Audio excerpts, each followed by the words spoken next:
आता मोसरीला चाललो होतो श्राद्धाला. मग आम्ही तिकडनं नाशिकवरनं येतो. नाशिकवरनं येताना आम्हाला तिथं हे टोल नाक्याच्या पुढं आता हे गुरुद्वारे ना त्याच्या पुढं RTO दिसला. ट्रकवाला बाजूला चालला. त्याच्यानंतर त्याने हात दिला RTOने त्याला, पण तो थांबतच नव्हता.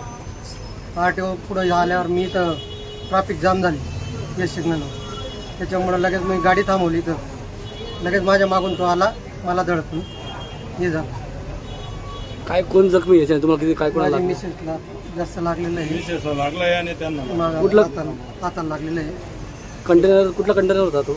मोठा कंटेनर होता. काय होतं त्या कंटेनरमध्ये? ते आता काय ते काही बघितलं नाही. ऍक्सिडेंट एकूण किती गाड्या ठोकल्या? किती वाहनांचे ऍक्सिडेंट झाले? तीन वाहन. एक जण जागेवर एक्सपायर एक जण जागेवर एक्सपायर झाला. माझी गाडी अचानक फिरली माझ्याकडनं, म्हणजे मी फिरवली याच्या, मी वाचलो. नाही तर मी पण आज पुढच्या याला डायरेक्ट चेमला गेलो असतो मी दोघं नवरा बायको. कंटेनर चालकाने काय मध्य प्रश्न काय आता त्याच्यामुळे RTO वरतून थांबवतोय ना त्याला. RTOची गलती नाही. RTOच्या चुकीमुळे RTOच्या चुकीमुळे RTO आता या ट्रॅफिक मध्ये थांबायची काही गरज नाही ना RTOला. माझे काही बाईट घ्या. बोला. मी रावसाहेब धर्मा पाटील, भारतीय जनता पार्टीचा वाहतूक सेलचा जिल्हा अध्यक्ष आहे, कृषी उत्पन्न बाजार समिती संचालक आहे. मी माझ्या कामानिमित्त चाळीसगाव चौफुलीवर आलेलो होतो. मला अचानक माझ्या नातेवाईक आणि भाचा आणि भाचीचा फोन आला की मामा आमचा इथं असा ॲक्सिडेंट झाला. मी इथं आल्यावर बघितलं तर 3-4 गाड्यांचा ॲक्सिडेंट झाला. जागेवर एक जण राहत झाला. आणि दुसरी गोष्ट, परिवहन खात्याचे RTO विभागातील RTO हा ॲक्सिडेंटला कारणीभूत म्हणजे परिवहन विभागातील RTO. त्यांनी ब्रिजवर कोणी म्हणजे अवजड वाहतूक वाहनांना कधी कोणी हात देतं का?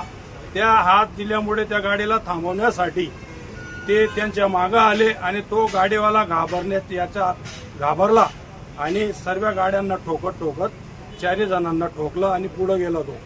तर माझी एकच विनंती आहे की RTOचे जेही अधिकारी ड्युटीवर असतील यांना सस्पेंड करा अथवा त्यांच्यावर कायदेशीर कारवाई. मी स्वतः रावसाहेब पाटील मी चाळीसगाव पोलीस स्टेशनला त्यांच्या विरोधात फिर्याद देणार आहे. आणि ज्या लोकांना इजा झालेली आहे आणि ते उत्तर प्रदेशचे आहेत का कुठला आहे तो भाऊ एक, त्याला सुद्धा त्याच्या परिवाराला न्याय मिळाला पाहिजे अशी मी एक प्रशासनाला पण विनंती करतो.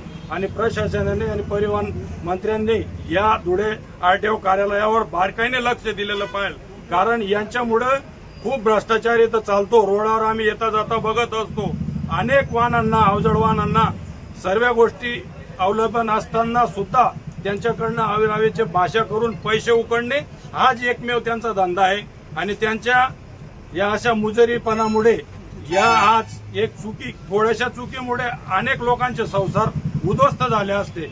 परंतु हे कुठंतरी थांबलं पाहिजे.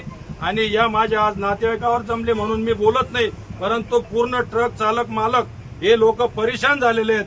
तर यांच्यावर पूर्ण कारवाई झालीच पाहिजे असे मी जिल्हा अधिकाऱ्यांना पण निवेदन देणार आहे. आणि परिवहन मंत्र्यांना पण आणि RTO कार्यालयाला पण मी स्वतः निवेदन देणार आहे. आणि आम्हाला न्याय मिळाला पाहिजे हीच अपेक्षा बाळगतो. काय पेले घेऊन तो